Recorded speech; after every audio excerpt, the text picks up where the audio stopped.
I am going to discuss atomic structure. तो atomic structure समझने से पहले सब लोगों को समझना होगा नेचर ऑफ द इलेक्ट्रॉन, कि इलेक्ट्रॉन का नेचर कैसा होता है। तो हम लोग जानते हैं इलेक्ट्रॉन पार्टिकल फॉर्म में भी होता है और इलेक्ट्रॉन वेव फॉर्म में भी होता है। ऐसा कैसे हो सकता है कि इलेक्ट्रॉन पार्टिकल भी हो और इलेक्ट्रॉन वेव फॉर्म में भी हो? इनफैक्ट होता क्या है, कुछ एप्लीकेशंस वेव फॉर्म को इंडिकेट करती हैं कि इलेक्ट्रॉन वेव फॉर्म में एग्जिस्ट करता है, और कुछ एप्लीकेशंस, कुछ प्रॉपर्टीज ऐसी होती हैं जिससे ये शो होता है कि इलेक्ट्रॉन पार्टिकल फॉर्म में होता है। जैसे कि हम लोग बात करते हैं इंटरफेरेंस की, तो जब इंटरफेरेंस की प्रॉपर्टी देखते हैं तो ऐसा लगता है कि इलेक्ट्रॉन जब एक काफी वेलोसिटी से मूव करता है, एक स्मॉल पार्टिकल एक हाई वेलोसिटी से मूव करता है तो वो वेव फॉर्म शो करता है। इंटरफेरेंस की प्रॉपर्टी सेटिस्फाई करता है, रिफ्लेक्शन की प्रॉपर्टी सेटिस्फाई करता है, रिफ्रैक्शन की प्रॉपर्टी सेटिस्फाई करता है।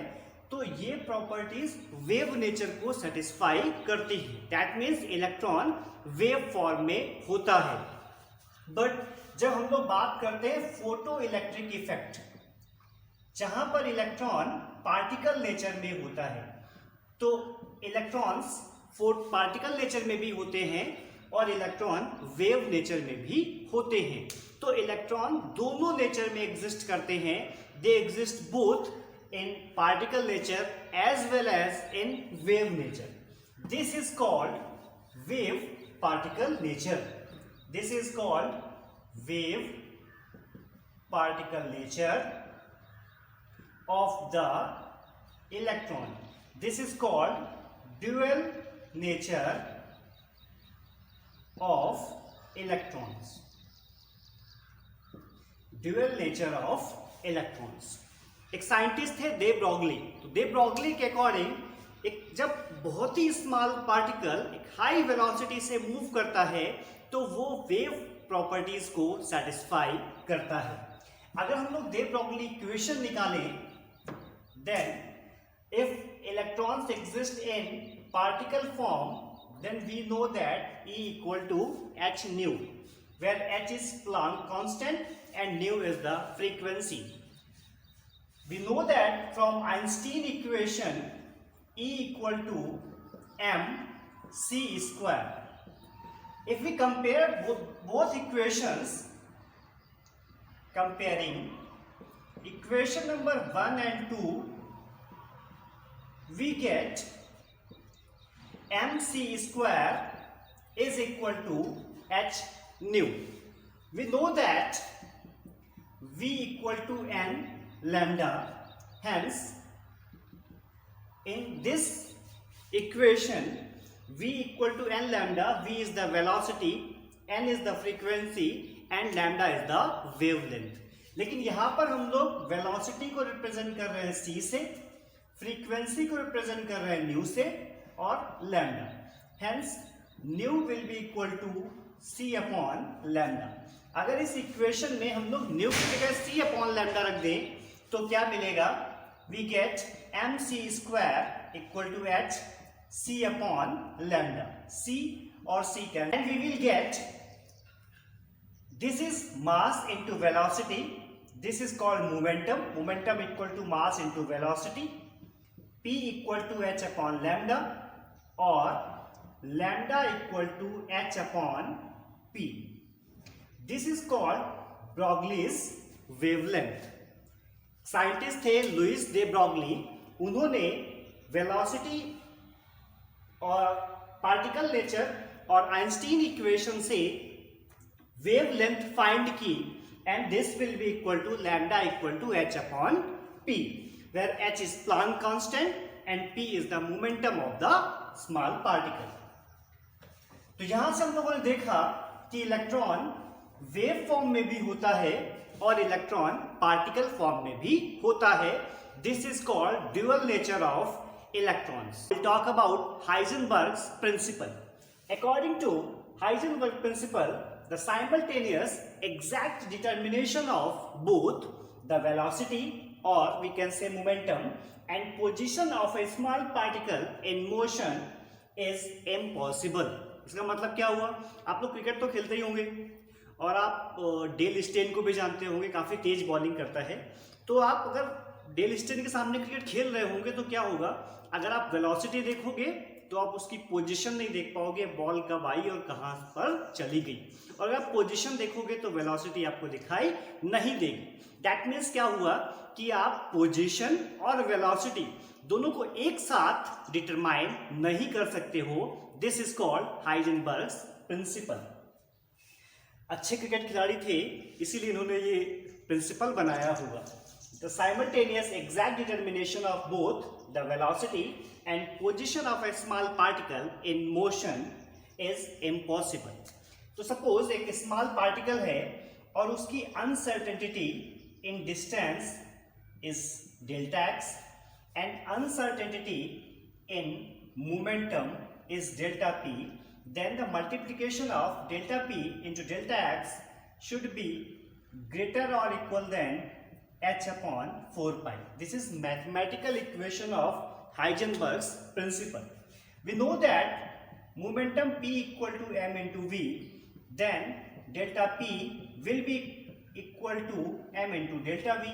हम लोग डेल्टा p की जगह पुट कर सकते हैं m into delta v and we will get m into delta v into delta x will be greater और equal than h upon 4 pi. This is called the mathematical expression for Heisenberg's principle.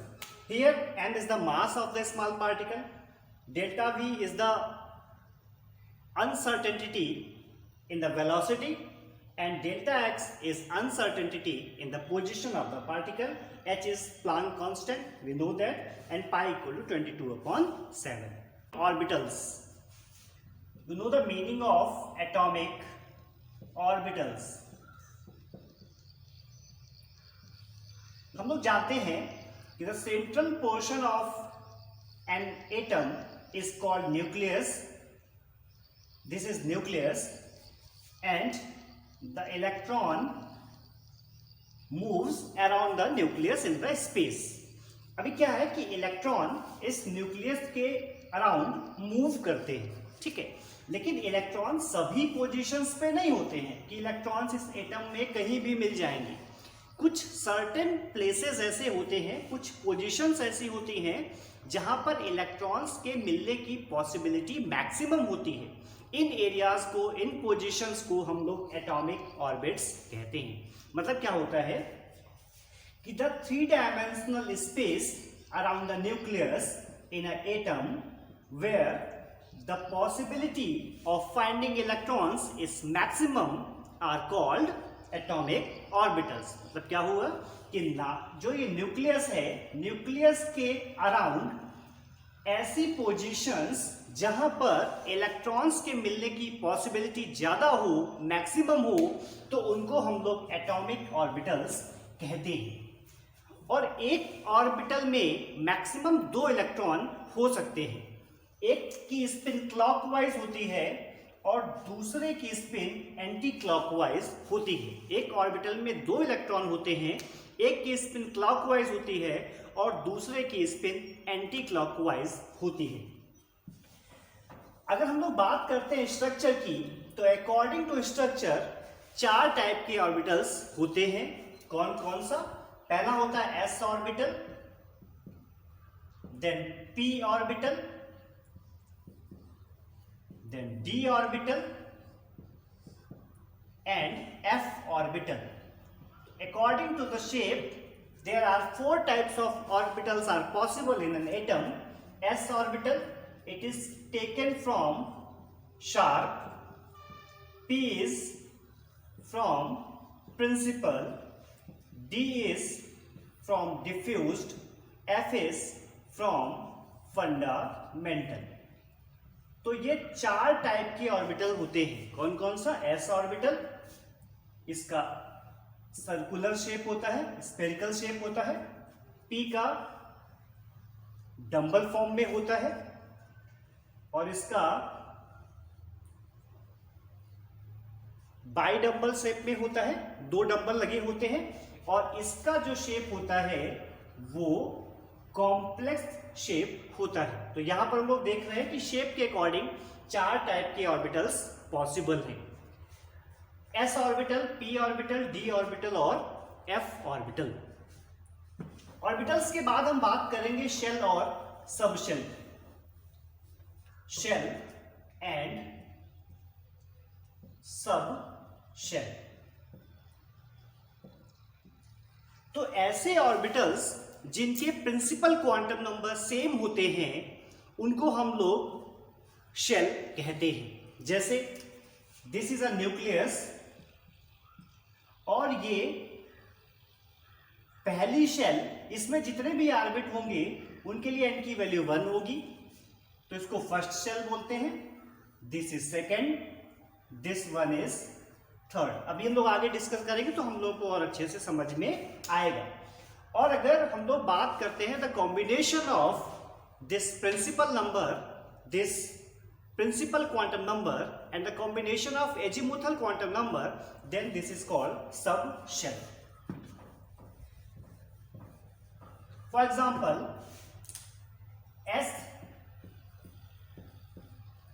subshell form होती है 1s orbital से। अगर हम लोग बात करते हैं सबसेल की, तो सबसेल, तो जो s सबशेल होती है उसमें s का एक ऑर्बिटल होता है, ठीक है। तो s सबशेल में s का केवल एक ऑर्बिटल होता है। p सबशेल में p के 3 ऑर्बिटल्स होते हैं। p के 3 ऑर्बिटल मिलने से एक p सबशेल बनती है। और d में d के 5 ऑर्बिटल्स होते हैं। दैट मीन्स 5 d ऑर्बिटल्स मिलने से d सबशेल बनती है। और f ऑर्बिटल में f सबशेल में f के 7 ऑर्बिटल्स होते हैं, ठीक है। और मैंने आपको पहले ही बताया था कि एक ऑर्बिटल में मैक्सिमम 2 इलेक्ट्रॉन्स रह सकते हैं, तो एक ऑर्बिटल में 2 इलेक्ट्रॉन रह सकते हैं। तो यहां पर अगर हम बात करते हैं नंबर ऑफ इलेक्ट्रॉन्स की, कि किस सबशेल में कितने इलेक्ट्रॉन रह सकते हैं, तो यहाँ तो एक ही ऑर्बिटल है, तो यहाँ पर मैक्सिमम कितने इलेक्ट्रॉन रह सकते हैं? 2। तो s सबशेल में मैक्सिमम 2 इलेक्ट्रॉन रह सकते हैं। p सबशेल में p के 3 ऑर्बिटल्स होते हैं। दैट मीन्स p सबशेल में मैक्सिमम 6 इलेक्ट्रॉन्स रह सकते हैं। d में 5 ऑर्बिटल्स होते हैं। दैट मीन्स d में 10 इलेक्ट्रॉन्स रह सकते हैं। और f में 7 ऑर्बिटल्स होते हैं f सबशेल में, तो f सबशेल में मैक्सिमम 14 इलेक्ट्रॉन्स रह सकते हैं। तो समझ में आया आपको? s सबशेल में 1 ऑर्बिटल s का, p में p के 3 ऑर्बिटल्स, d के 5 ऑर्बिटल्स मिलकर फॉर्म करते हैं d सबशेल, और f के 7 ऑर्बिटल्स मिलकर फॉर्म करते हैं f का एक सबशेल। और नंबर ऑफ इलेक्ट्रॉन्स s में मैक्सिमम 2, p में मैक्सिमम 6, d में 10 और f में 14 इलेक्ट्रॉन्स रह सकते हैं। इसको हम लोग पढ़ते हैं s में मैक्सिमम 2 इलेक्ट्रॉन्स, तो इसको हम लोग पढ़ते हैं S2 P6 D10 F14। F में 14 इलेक्ट्रॉन्स रह सकते हैं।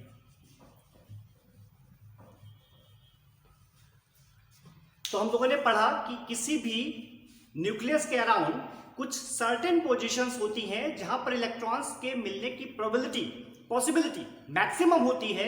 उन पोजीशंस को हम लोग एटॉमिक ऑर्बिटल्स कहते हैं। According to shape there are 4 types of orbitals are possible. कौन कौन से? s orbital, p orbital, d orbital और f ऑर्बिटल। s का एक ऑर्बिटल मिलकर s का एक सबशेल फॉर्म करते हैं। p के 3 ऑर्बिटल मिलकर p का एक सबशेल फॉर्म करते हैं। d के 5 ऑर्बिटल मिलकर d का एक सबशेल फॉर्म करते हैं। और f के 7 ऑर्बिटल्स मिलकर f का एक सबशेल फॉर्म करते हैं। The most important concept of this chapter is quantum number.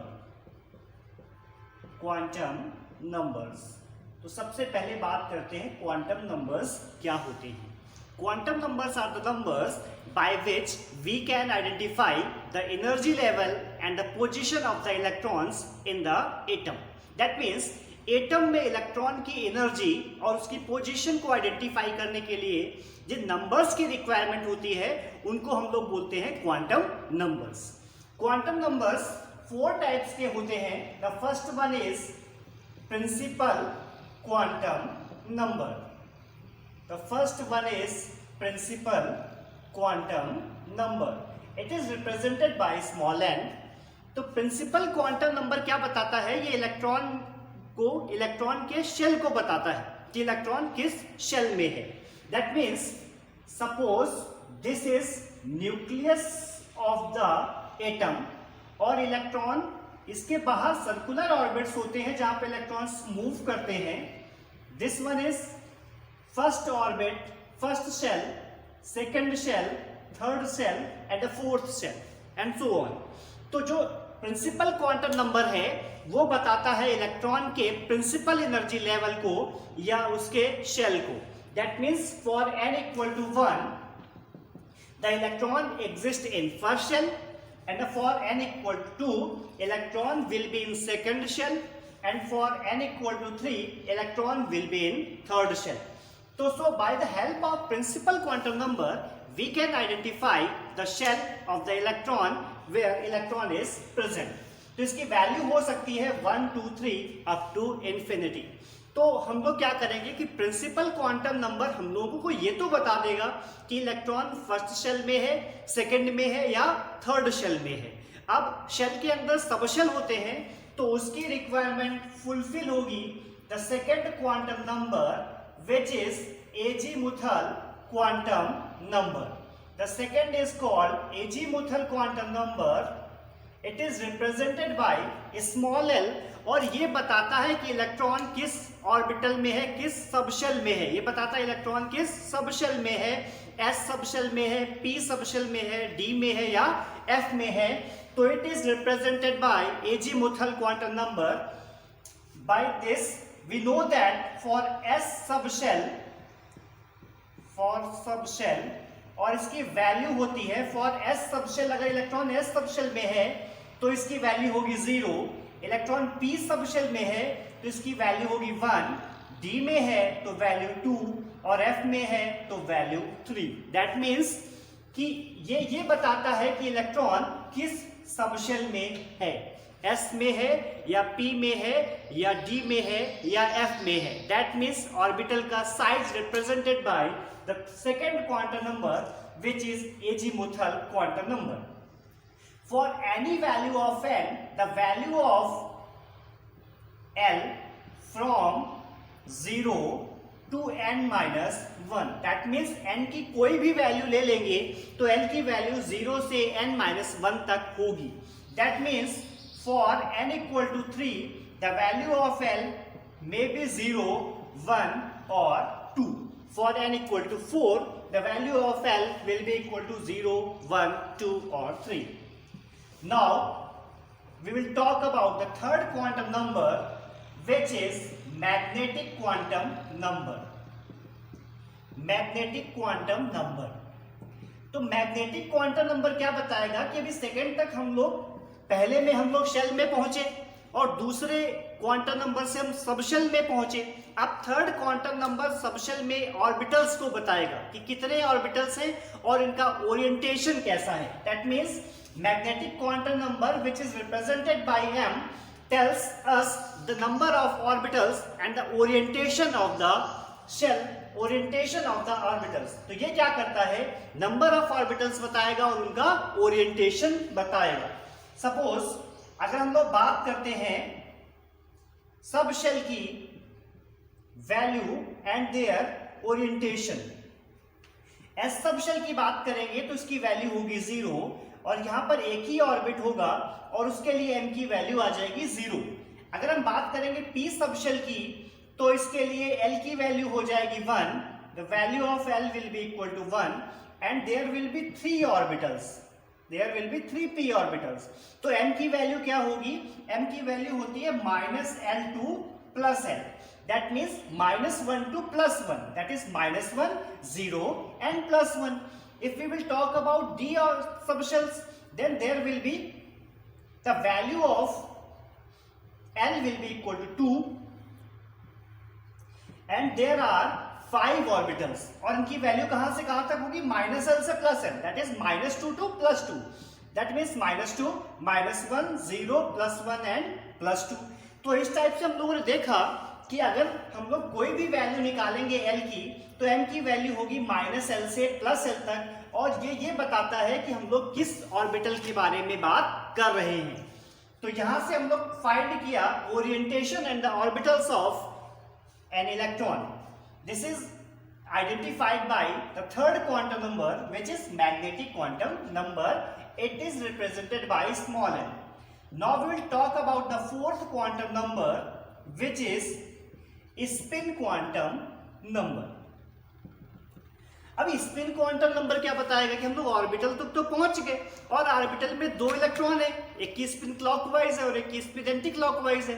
तो हम किस इलेक्ट्रॉन के लिए बात कर रहे हैं, दैट मीन्स एंटी क्लॉकवाइज वाले की या क्लॉकवाइज वाले की। ये वैल्यू मिलती है अपने को स्पिन क्वांटम नंबर से, and it is represented bye spin. It tells us about the spin off the electron in a orbital.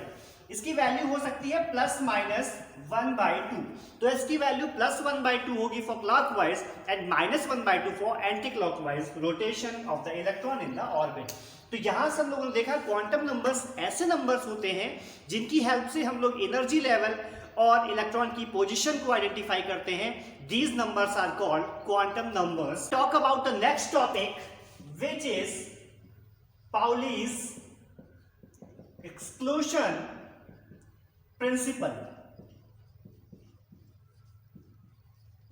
According to this principle, no 2 electrons in the same atom can have exact same value of all 4 quantum numbers. That means कि अगर हम लोग कोई भी 2 electron ले लें atom में, तो उनके लिए सभी क्वांटम नंबर्स की वैल्यू सेम नहीं होगी। This is called Pauli's principal.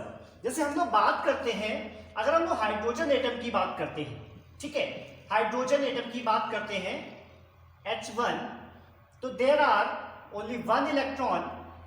Hydrogen की बात मत कीजिए आप, suppose we are talking about helium, तो ये न्यूक्लियस हो गया, and the 2 electrons, both electrons are in first shell, दोनों इलेक्ट्रॉन पहली शेल में ही है, ठीक है। तो हम लोग बात करते हैं for first electron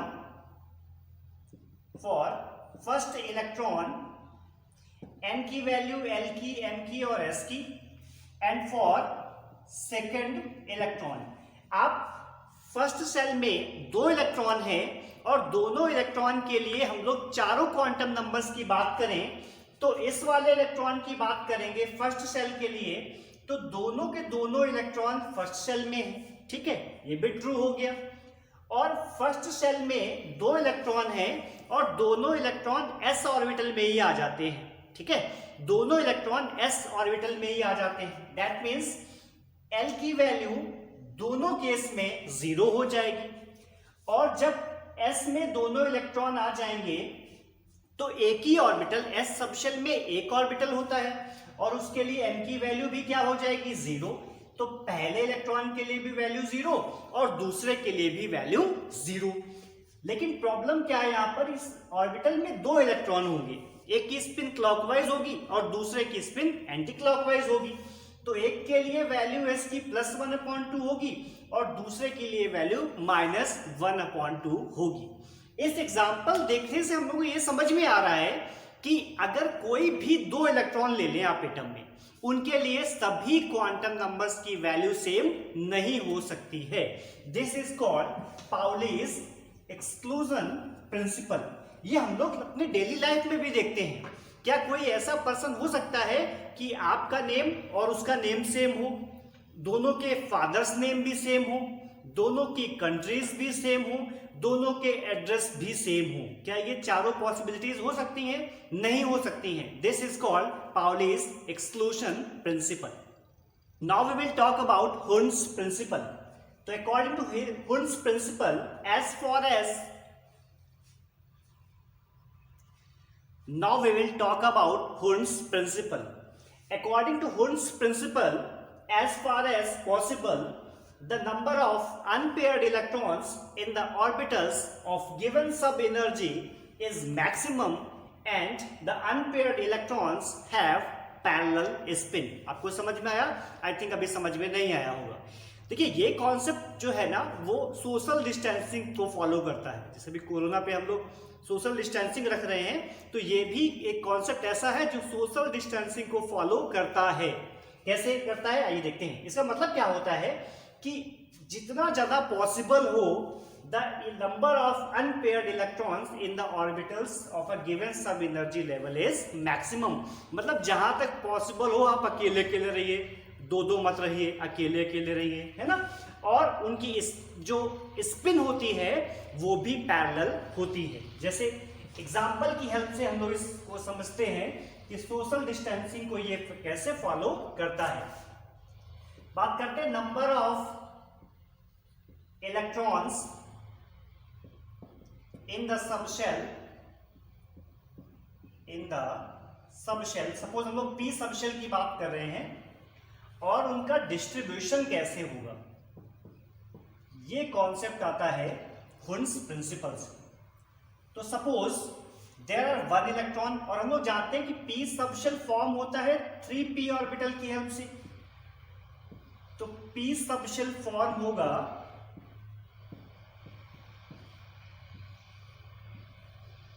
अभी देखते हैं कैसे। तो अभी तो हम लोगों ने ये फॉर्म किया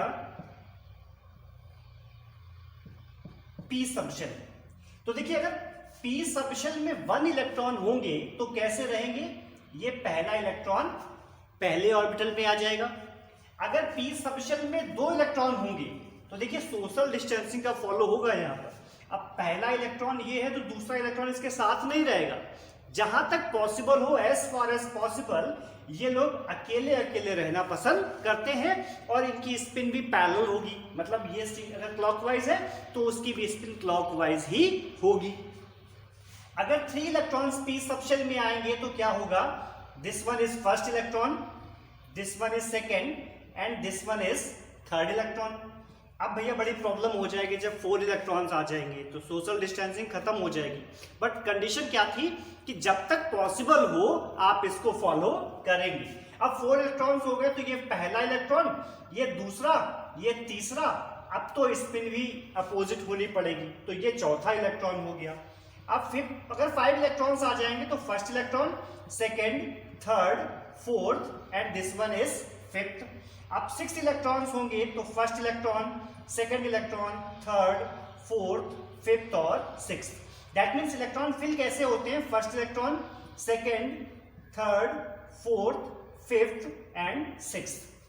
तो इलेक्ट्रॉन फिल ऐसे होते हैं कि जब तक पॉसिबल होता है उनके number of unpaired electrons maximum होते हैं और उनकी स्पिन पैरेलल होती है। This is called Hund's principle. तो देखा आप लोगों ने काफी हद तक ये सोशल डिस्टेंसिंग को फॉलो करते हैं, आप भी कीजिए। इसके बाद बात करते हैं ऑफ-बाउ प्रिंसिपल। ऑफ-बाउस प्रिंसिपल। अब ऑफ-बाउ प्रिंसिपल भी बड़ा कॉमन सा है। अब देखिए अगर आप चॉकलेट लेने जा रहे हैं, ठीक है, एक चॉकलेट है वो एक शॉप पे 5 रुपीज की मिल रही है, दूसरी शॉप पे 10 रुपीज की मिल रही है, 15 की मिल रही है। तो जब आप लेने जाएंगे तो आप कौन सी लेंगे, चॉकलेट सेम है, 5 रुपीज की परचेस करेंगे कि 10 की परचेस करेंगे। तो हम वो परचेस करेंगे जिसकी कॉस्ट कैसी हो, मिनिमम हो, जिसकी एनर्जी मिनिमम हो। This principle is called aufbau principle. इन्होंने बताया कि इलेक्ट्रॉन जो एंट्री करते हैं, जैसे आप परचेज करते हो चॉकलेट तो सबसे पहले जिसकी कॉस्ट कम होती है उसको परचेज करते हैं। यही इन्होंने बताया कि इलेक्ट्रॉन्स जब ऑर्बिटल्स में एंट्री करते हैं, जब सबशेल्स में जाते हैं, तो जिन सबशेल्स की एनर्जी लेवल कम होती है उसमें पहले एंट्री करते हैं और जैसे जैसे एनर्जी लेवल बढ़ता जाता है वो आगे की तरफ मूव करते जाते हैं। दैट मीन्स एक वो अरेंजमेंट फॉलो करते हैं, वो जो एंट्री करते हैं वो मिनिमम एनर्जी लेवल से एंट्री करते हैं। This is called aufbau principle. तो सबसे कम एनर्जी लेवल होता है 1s का, 1s के बाद 2s का, 2s के बाद 2p का, 2p के बाद 3s का और 3s के बाद 3p का, 3p के बाद 4s का और 4s के बाद 3d का। तो जो एनर्जी लेवल है वो है 1s का, then 2s, then 2p, 3s, 3p, 4s and 3d। That means electron जो एंट्री करेंगे सबसे पहले एंट्री करेंगे 1s में, 1s के बाद 2s में, 2s के बाद 2p में, 2p के बाद 3s में, 3s के बाद 3p में, 3p के बाद 4s में और 4s के बाद 3d में। अब एक प्रिंसिपल है उसको बोलते हैं n+l रूल। तो n+l रूल की हेल्प से हम लोग क्या कर सकते हैं कि किसी की भी एनर्जी लेवल को भी हम लोग आइडेंटिफाई कर सकते हैं कि किसकी एनर्जी कम है और किसकी एनर्जी ज्यादा है। फॉर एग्जाम्पल अगर हम लोग दो सबशेल की बात करते हैं, सपोज 2s एंड 3s, अगर हम लोग को यह निकालना है कि किसकी एनर्जी ज्यादा है, 2s की ज्यादा है या 3s की ज्यादा है, तो हम लोग क्या करेंगे, यहां पर n+l रूल फाइंड करेंगे। तो इन बोथ केसेस आप n की वैल्यू निकाल लीजिए, इसमें भी और इसमें भी। तो इसके लिए n की वैल्यू 2 है और इसके लिए n की वैल्यू 3 है। अगर आप l की वैल्यू निकालेंगे तो इसके लिए भी l की वैल्यू 0 और इसके लिए भी l की वैल्यू 0। अब आप वैल्यू निकालिए n+l की, तो यहां पर वैल्यू आई 2 + 0 2 और यहां 3 + 0 3। तो हम लोग देख रहे हैं n+l की वैल्यू मिनिमम किस में है, मिनिमम 2s में है, 2 है ना। तो जिसमें वैल्यू n+l की मिनिमम होगी, इलेक्ट्रॉन्स पहले उस सबशेल में, उस ऑर्बिटल में प्रवेश करेगा। तो इलेक्ट्रॉन्स पहले एंट्री कहां करेगा, उस ऑर्बिटल में प्रवेश करेगा, वहां पर एंट्री करेगा जहां पर n+l की वैल्यू क्या होगी, कम होगी। अब कुछ ऐसे, अब सेकंड केस में कभी कभी ऐसा हो जाता है कि दोनों ऑर्बिटल्स के लिए n+l की वैल्यू सेम हो जाती है। सपोज 2p और 3s की बात करें तो देखिए n की वैल्यू यहां पर 2 लिखा हुआ है, दैट इज 2, यहां पर 3 है तो l की वैल्यू होगी 3। अगर l की वैल्यू निकालेंगे तो p के लिए l की वैल्यू 1 होती है और s के लिए l की वैल्यू 0 होती है। अगर आप n+l फाइंड करोगे तो यहां भी 3 आएगा और यहां भी 3 आएगा। अब दोनों वैल्यू सेम हो गई n+l की, तो इस केस में हम लोग क्या करेंगे, इस केस में हम लोग उसमें पहले, उस ऑर्बिटल में पहले एंट्री करेंगे जिसके लिए n की वैल्यू कम हो। तो n की वैल्यू कम किसमें है, 2p में, तो इलेक्ट्रॉन पहले 2p में एंट्री करेगा। तो n+l रूल आपको थोड़ी सी हेल्प करेगा एनर्जी लेवल फाइंड करने में। तो इलेक्ट्रॉन्स पहले कहां एंट्री करेंगे, उस ऑर्बिटल में पहले एंट्री करेंगे जिसके लिए n+l की वैल्यू कम होगी, दैट मीन्स जिसके लिए एनर्जी लेवल कम होगा, जिसमें एनर्जी कम होगी। अगर हम लोग इलेक्ट्रॉनिक कॉन्फ़िगरेशन की बात करते हैं तो सपोज हम लोग हाइड्रोजन का इलेक्ट्रॉनिक कॉन्फ़िगरेशन फॉर्म करेंगे, इसका एटॉमिक नंबर है 1, इसमें एक इलेक्ट्रॉन है, तो इलेक्ट्रॉन s में मैक्सिमम 2 रह सकते हैं, p में 6, d में 10 और f में 14। तो यहां पर इसका इलेक्ट्रॉनिक कॉन्फ़िगरेशन हो जाएगा 1s1। भैया एक ही इलेक्ट्रॉन है और वो s में आ जाएगा। अगर हम लोग बात करते हैं हीलियम, एटॉमिक नंबर 2, तो यहां देखिए 2 इलेक्ट्रॉन है, तो वो दोनों इलेक्ट्रॉन s ऑर्बिटल में आ जाएंगे, 2s की तो नीड ही नहीं होगी, है ना। अब हम बात करते हैं लिथियम की, तो यहां देखिए 2 इलेक्ट्रॉन तो 1s2 में आ गए। अब s ने बोला कि नहीं, हम लोग 3 इलेक्ट्रॉन नहीं ले सकते, 2 के बाद वो फुल हो गया, अब आपको आगे जाना पड़ेगा, तो 2 तो ये फुल हो गया, अब यहां पहुंचेंगे 2s1। सपोज हम लोग बात करते हैं बेरिलियम, देन 1s2 और 2s2। अब हम लोग बात करते हैं बोरान, एटॉमिक नंबर 5, तो देखिए 2 तो यहां हो गया, 1s2 ये फुल हो गया, अब आपको आगे जाना पड़ेगा, 2s2 2 2 4 हो गए, अब ये भी फुल हो गया, s ऑर्बिटल है ना, आगे जाएंगे तो क्या आ जाएगा 2p1। ऐसे ही हम लोग इलेक्ट्रॉनिक कॉन्फ़िगरेशन फॉर्म करेंगे। चलिए थोड़ा सा हम लोग आगे मूव करते हैं। सोडियम, एटॉमिक नंबर 11, तो 11 का जब कॉन्फ़िगरेशन फॉर्म करेंगे तो देखिए 2 इलेक्ट्रॉन तो यहाँ पर 1s2 भाई फुल हो गया, 2 के बाद s ऑर्बिटल है, 2 में फुल हो जाएगा, यहाँ पहुंचेंगे 2s2 ये भी 2 में फुल हो गया, बट अभी इलेक्ट्रॉन तो अपने पास 11 है ना, तो आगे मूव करना पड़ेगा। p में कितने आ सकते हैं, 6, p में 6 आगे, कैपेसिटी उसने भी फुल कर लिया अपने को, तो 2 और 2 4 और 6 10, बट अभी भी अपने पास एक इलेक्ट्रॉन बचा है, तो अब और आगे मूव करेंगे तो क्या आएगा 3s1। सपोज हम लोग आगे बढ़ते हैं, हम लोग बात करते हैं इलेक्ट्रॉनिक कॉन्फ़िगरेशन 17 की, तो देखिए 1s2 2s2 2p6 3s2, तो यहां तक हम लोग पहुंच गए, 2 2 4 6 और 2 12। अभी और आगे मूव करेंगे तो 3p 5। तो इस टाइप से हम लोग कॉन्फ़िगरेशन बना सकते हैं। इलेक्ट्रॉनिक कॉन्फ़िगरेशन हम लोग किसी का भी फाइंड कर सकते हैं। थोड़ा सा और आगे मूव करते हैं।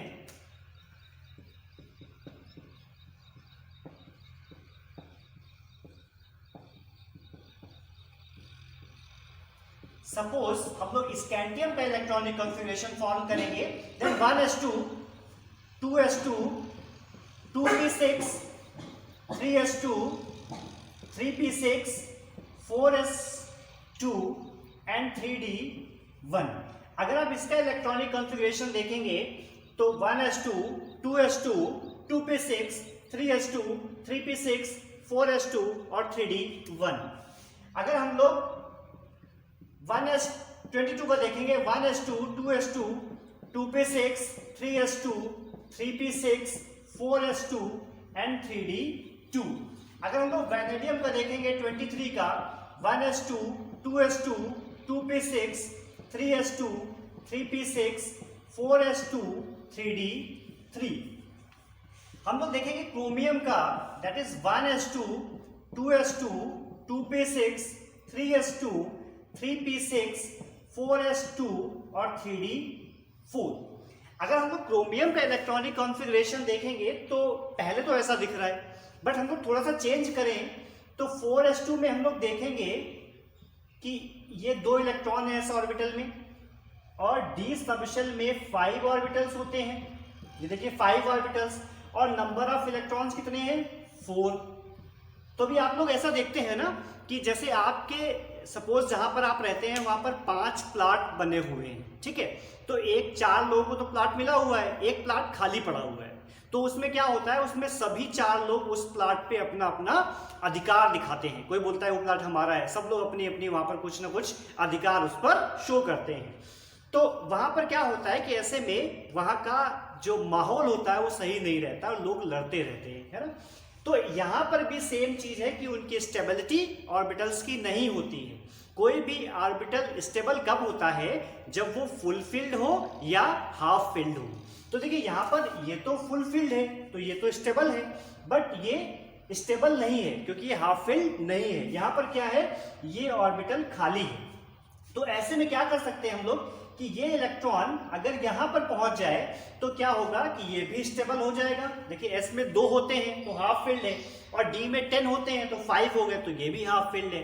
तो ऐसे केस में क्या होता है कि ये और स्टेबल हो जाता है। इसका कॉन्फ़िगरेशन लिखते हैं 4s1 3d5। अब देखिए आप बात करेंगे, आप बोलेंगे कि हम वैनेडियम में भी कर सकते हैं कि एक इलेक्ट्रॉन यहाँ पर ट्रांसफर कर दें। तो देखिए वैनेडियम में आप एक इलेक्ट्रॉन यहाँ पर ट्रांसफर भी कर देंगे तो डी हाफ फिल्ड नहीं रहेगा, क्योंकि हाफ फिल्ड के लिए डी में 5 इलेक्ट्रॉन्स होने चाहिए। आप यहाँ पर ट्रांसफर भी करेंगे तो कितने हो पाएंगे, 4 हो पाएंगे। तो उस केस में भी आप स्टेबिलिटी को इंक्रीज नहीं करा पाएंगे। हम लोग बात करते हैं मैग्नीज की, तो 1s2 2s2 2p6 3s2 3p6 4s2 3d5। बात करते हैं आयरन की, then 1s2 2s2 2p6 3s2 3p6 4s2 and 3d6। Cobalt 27 1s2 2s2 2p6 4s2 and 3d7। बात करते हैं निकिल 28, अगेन 1s2 2s2 सब कॉमन रहेगा, 4s2 3d8।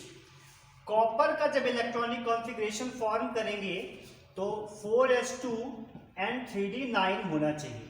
बट देखिए यहां पर भी वही है कि हम इसकी स्टेबिलिटी को इंप्रूव कर सकते हैं। कैसे कर सकते हैं, यहां देखिए s में 2 है और d में 9 है, तो s तो स्टेबल है फुलफिल्ड, बट d जो है वो फुलफिल्ड नहीं है। देयर आर ओनली 9 इलेक्ट्रॉन्स, जबकि फुलफिल होने के लिए कितने इलेक्ट्रॉन चाहिए, 10 इलेक्ट्रॉन्स चाहिए। तो यहां पर क्या करेंगे कि s से एक इलेक्ट्रॉन्स d में पहुंचा देंगे, तो क्या हो जाएगा 4s हाफ फिल्ड हो जाएगा, स्टेबल हो जाएगा, और d फुलफिल हो जाएगा, वो भी स्टेबल हो जाएगा। तो यहां पर हम लोग क्या करेंगे, 4s1 कर देंगे और 3d10 कर देंगे। जिंक का इलेक्ट्रॉनिक कॉन्फ़िगरेशन हो जाएगा 4s2 और 3d10। तो यहां पर आपको ध्यान देना है, तो क्रोमियम 24 वाले में आपको हाफ फिल्ड कॉन्सेप्ट रखना है, और एक कॉपर वाले में भी आपको थोड़ा सा चेंज करना है, क्योंकि जो हाफ फिल या फुल फिल ऑर्बिटल्स होते हैं वो कंपैरेटिवली मोर स्टेबल होते हैं।